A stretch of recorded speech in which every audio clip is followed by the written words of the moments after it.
शर्मा जी चौपाल में बैठे अपने कुछ दोस्तों को बता रहे थे कि हमारा सनातन धर्म दुनिया में सबसे महान धर्म है, जिसके कारण ही भारत देश सदैव विश्व गुरु रहा है।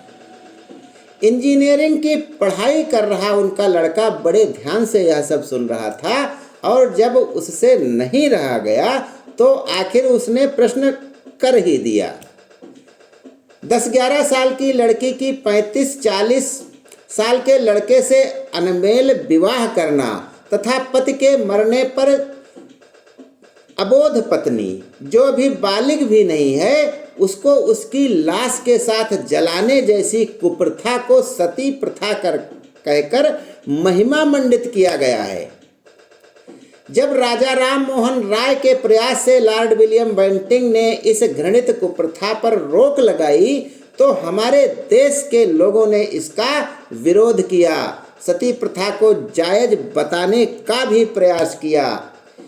ईश्वरचंद विद्यासागर ने जब विधवाओं के दोबारा विवाह के प्रयास किए तो इसका भी विरोध किया गया, जबकि विधुर पुरुष पत्नी के मरने के महीने भर के अंदर ही अपने से आधी या 1/3 उम्र की कन्या से विवाह कर लेते थे, जिसका किसी ने विरोध नहीं किया।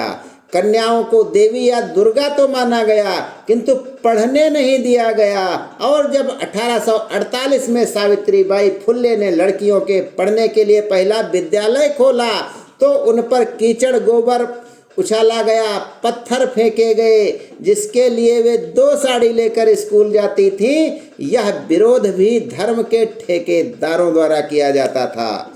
शूद्रों के मंदिर में घुसने पर तो रोक थी, लेकिन उनकी 10-12 साल की जो लड़की होती थी उसकी शादी भगवान से करा देते थे। उस पर कोई रोक नहीं थी, क्योंकि पुजारी जी को उसका शारीरिक शोषण करना होता था। यह प्रथा दक्षिण भारत में अब भी जीवित है, देवदासी प्रथा।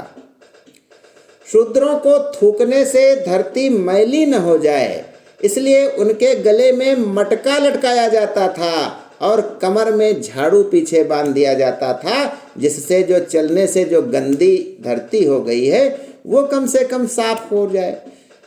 तो और उनको सुबह और शाम निकलने की भी मनाही थी, रात या दोपहर में निकलते थे। अब लड़का बोला, अपनों द्वारा अपनों का ही शोषण आज भी क्यों हो रहा है हमारे देश में, जबकि यह नारा दिया जाता है कि बटेंगे तो कटेंगे।